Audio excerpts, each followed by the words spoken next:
Bonjour à tous, la période de Noël arrive et en Alsace on a cette tradition des Bredel, des biscuits de Noël qu'on va faire déjà en novembre pour toute la période d'avant Noël. En plus cette année avec le confinement, ça va donner peut-être un peu plus de temps à certains pour se tenter à ces petits biscuits de Noël. L'année dernière j'avais déjà fait je crois une recette, donc tu peux la retrouver dans le listing des vidéos, et cette année je vais présenter deux recettes en deux vidéos séparées. Deux recettes complètement différentes, une vraiment plus traditionnelle à la noisette et une qu'on va faire tout de suite à la coco et à la banane et au rhum si tu en as envie.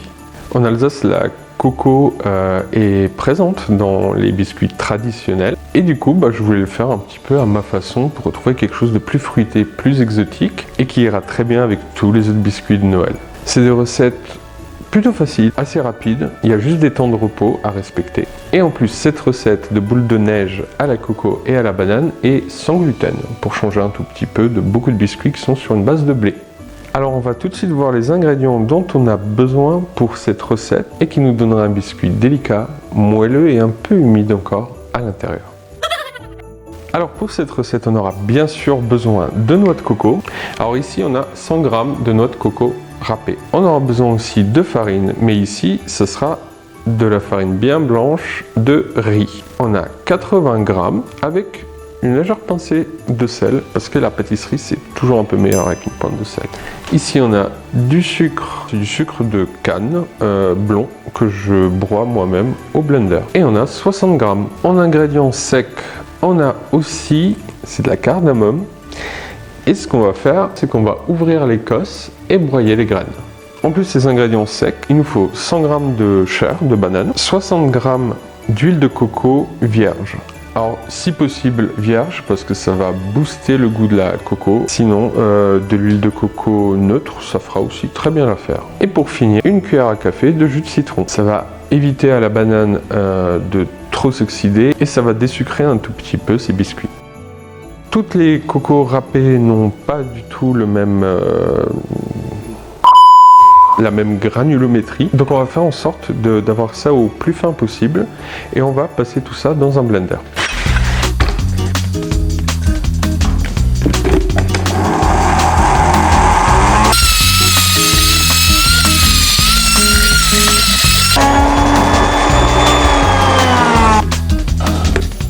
À côté de ça, on va s'occuper de notre cardamome.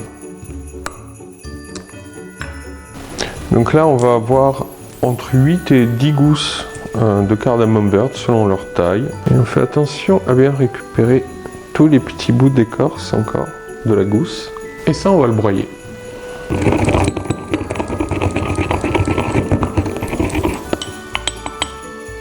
On est bon pour ajouter tous les ingrédients secs de notre noix de coco. Notre farine de riz avec la pointe de sel, notre sucre glace. La matière grasse de la noix de coco va déjà un petit peu sabler la farine de riz. Ça, on va le mettre un petit peu de côté et on va s'occuper de notre banane. Du coup, on a besoin de 100 g de banane. On va déjà pré-écraser la banane et y ajouter notre huile de coco vierge. Sans oublier la petite cuillère à café de jus de citron. Et on va travailler tout ça.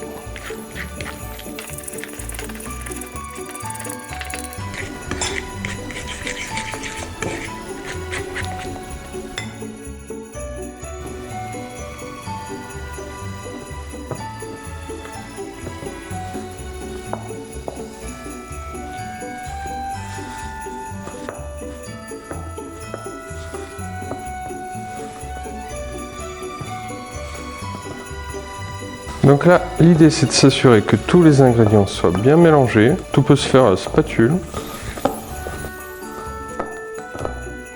Et maintenant, ce qu'on va faire, c'est qu'on va couvrir pour éviter que ça sèche.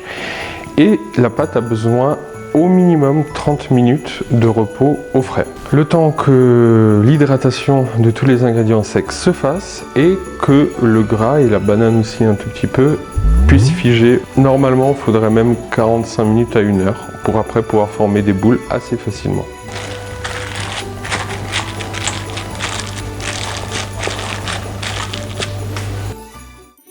Notre pâte a attendu à peu près 45 minutes au frigo. Voilà, elle aurait pu encore attendre un tout petit peu, mais je suis un peu impatient. On va prendre à chaque fois un peu de pâte qu'on va compresser. Donc on va avoir une douzaine de boulettes comme ça et on roule.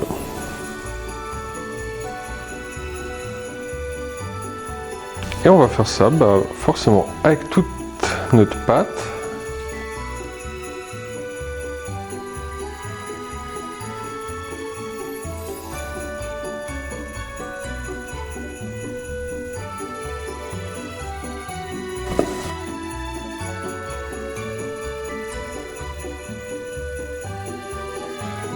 Ça fera 13. Maintenant qu'on les a formés, on va les mettre au frais le temps que le four se mette à température. Je vais mettre le four à 180 degrés et les biscuits vont cuire 15 minutes à peu près, 15-16 minutes. Prêt pour la mise au four.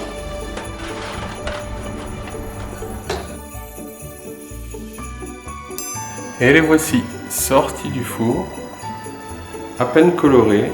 La croûte doit être sèche, mais ils sont pour l'instant assez fragiles. Juste les laisser poser 3-4 minutes et après on va les mettre sur une grille.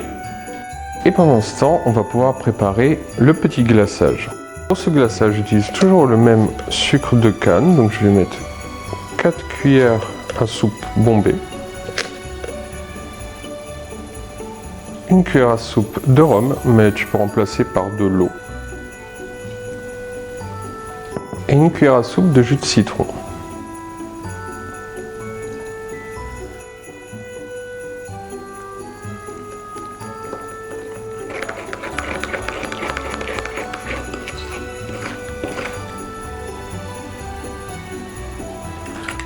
Alors, on va aussi mettre de la noix de coco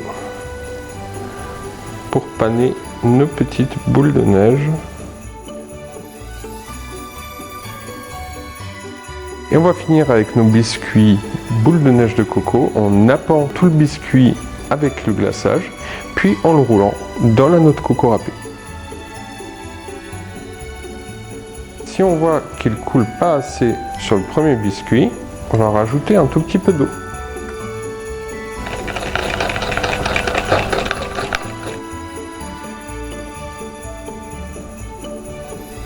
Voilà, et on met dedans.